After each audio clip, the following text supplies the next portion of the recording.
বিসমিল্লাহির রহমানির রহিম। আসসালামু আলাইকুম। কেমন আছেন আমার প্রিয় বন্ধুরা?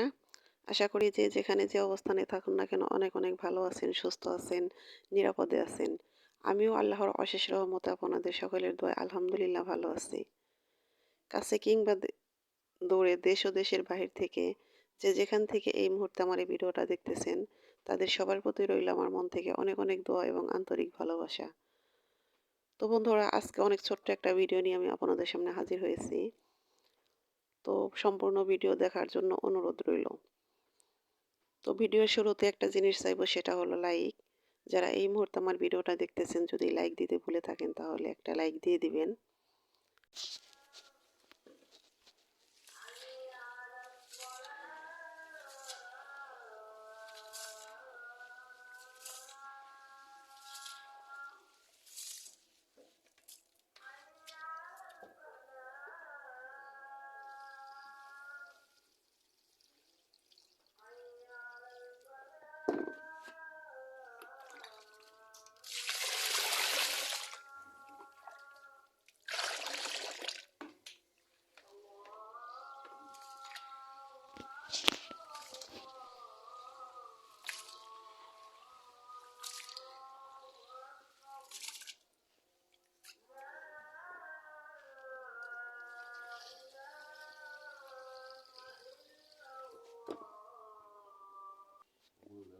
তো বন্ধুরা, এই ভিডিওটা করা ছিল বুধবার দিনের।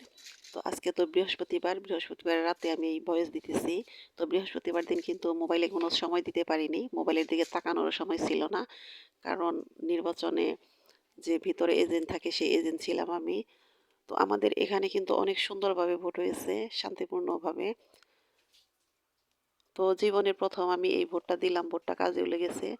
তো আমি তো টাঙ্গাইল থেকে বলছি, টাঙ্গাইলের ৬ আসনের আমাদের প্রিয় লাভলু ভাই নির্বাচিত হয়েছে। তো সম্পূর্ণ ফলাফল এখনও পাওয়া যায়নি, কালকে এটা ঘোষণা দেওয়া হবে। তো সেটাও আমি আপনাদের সাথে শেয়ার করব। তো ঈদ আর কাকে বলে, তার চেয়েও অনেক উৎসব আমাদের এখানে। তো মনে হয় এটা সারা বাংলাদেশে এরকম, সবার এলাকায় এরকম উৎসব হইতেছে, কারণ এরকম নির্বাচন হয়তো অনেক বছর ধরে হয় না। সবাই খুব শান্তিপূর্ণভাবে ভোট দিয়েছেন এবং সবার মনের আশাও হয়তো কিছু কিছু পূরণ হয়েছে। তো বন্ধুরা, আমি তো বিএনপি সাপোর্টার, এই কারণে আমার আরও বেশি ভালো লাগতেছে। তো সবাই তো আর বিএনপি সাপোর্টার না, হয়তো তাদের একটু খারাপ লাগতেছে। তো বন্ধুরা, কে কে এই বিএনপি সাপোর্টার আমাকে কমেন্ট করে জানাতে পারেন, জানলে হয়তো একটু বেশি ভালো লাগবে।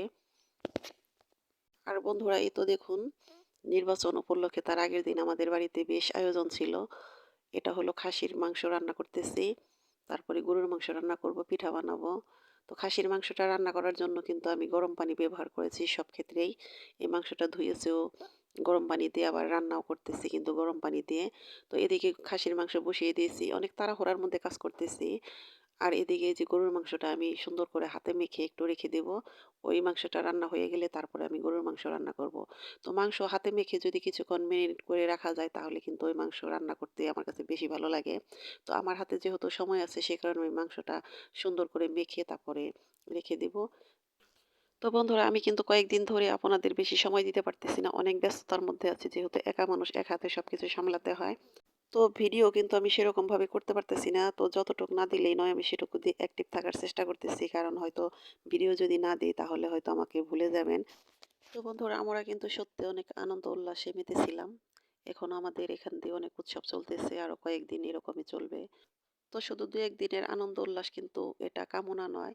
তো এটাই কামনা করি, তো আমাদের বাংলাদেশের উপর দিয়ে, আমাদের মানুষের উপর দিয়ে যে ঝড়ঝাপটা চলে গেল, তো এরকম আনন্দ উল্লাস যেন এখন সবার মনে মনে ঘরে ঘরে থাকে, এই দোয়াই আমি সবসময় করব। তো আমাদের দল যেহেতু ক্ষমতায় এসেছে, তো এটাই চাইব যেন দল নিয়ম কানুনগুলো মেনে ঠিকঠাক মতো দেশ পরিচালনা করে। তো সবার মনে মনে ঘরে ঘরে যেন শান্তি বজায় থাকে, এই দোয়াই সবসময় মন থেকে করব সবার জন্য। তো বন্ধুরা, এই তো দেখুন, কথা বলতে বলতে আমার এই যে খাসির মাংসটা রান্না হয়ে গেছে। এখন আমি গরুর মাংসটা বসিয়ে দেব। তো গরুর মাংসটা তো আরও ১ ঘন্টা আগে মাখিয়ে রেখেছি। এখন এটাকে আমি সয়াবিন তেল দিয়ে রান্না করব। তো মাখিয়ে রেখেছিলাম সরিষার তেল দিয়ে। এখন আমি এই তো সয়াবিন তেলের মধ্যে কিছু পেঁয়াজ দিয়ে দিলাম, মশলা দিয়ে দিলাম, এগুলো ভালো করে ভেজে তারপরে মাংসটাকে কষিয়ে রান্না করব। তো তো যে কোনো রান্নার ক্ষেত্রে কিন্তু এই পেঁয়াজটা ভালো করে না ভেজে দিলে কিন্তু মাংসের কোনো সেন্ট আসে না, ফ্লেভার আসে না। সে কারণে আমি এটাকে পেঁয়াজ কিন্তু আমি মাংসের সাথেও বেশ দিয়েছি মাখানোর সময়। এখন আমি কিছু পেঁয়াজ দিয়ে ভালো করে ভেজে লাল করে তারপরে মাংসটা দিয়ে দিলাম। এই মাংসটা হয়তো দেখুন কষানো হইতেছে। তো একদিকে মাংস কষাইতেছি, আরেকদিকে কিন্তু ওই চুলাতে কিন্তু আমি 7 কেজি দুধ বসিয়ে দিয়েছি। দুধের পিঠা বানাবো। তো এই তো মাংস কষানো শেষ, এর মধ্যে দিয়ে দিলাম কিছু আলু, কয়েক টুকরো আলু দিয়ে দিয়েছি। এখন এটার মধ্যে আমি গরম পানি ব্যবহার করব। তো আলুটা কিন্তু অনেক পরে দিতে হয়, তো এটা যদি আরও আগে দিতাম তাহলে কিন্তু আলুটা আগেই গলে যেত, যেহেতু গরুর মাংস এগুলো ভালো করে কষিয়ে রান্না করতে হয়। তো এখন মাংসটা কষানো শেষ, এই মাংসটাকে এখন জল দিয়ে তারপরে আমি যে চিতই পিঠা করব সেটার গোলাটা ভালো করে গুলে নেব। তো চিতই পিঠার গোলাটা কিন্তু বেশ ভালো করে গুলে নিতে হয়, তাহলে কিন্তু পিঠা ভালো হয়। তো গোলানোতেই কিন্তু এটার আসল কাজ, যদি গোলানোটা ঠিকঠাক মতো না হয় তাহলে কিন্তু পিঠা ভালো হয় না। তো আমি চিতই পিঠা বরাবরই তেমন একটা ভালো বানাতে পারি না, কিন্তু এখন আবার বেশ ভালোই হয়। তো আজকেও যে পিঠাগুলো করেছিলাম সেই পিঠাগুলো কিন্তু মাশাআল্লাহ অনেক সুন্দর হয়েছিল। এত সুন্দর পিঠাগুলো হয়েছিল, যেমন সুন্দর হয়েছিল তেমন দুধে ভিজেছিল, খেতেও কিন্তু বেশ মজা লেগেছিল।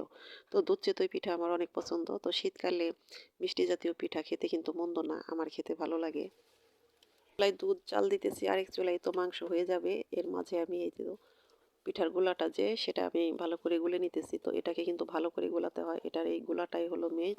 যদি গোলাটা ভালো করে না গোলানো হয় তাহলে কিন্তু পিঠা ভালো হয় না।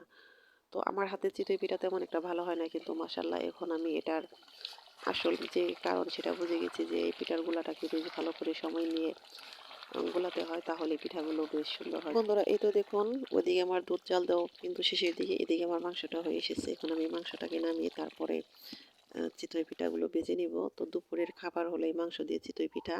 তো একদিকে পিঠা বানাইতেছে, আরেকদিকে কিন্তু পিঠাগুলো নিয়ে নিয়ে খাওয়া হইতেছে, সবাই খাইতেছে। তো পিঠাগুলো দেখুন মাশাআল্লাহ অনেক সুন্দর হয়েছে।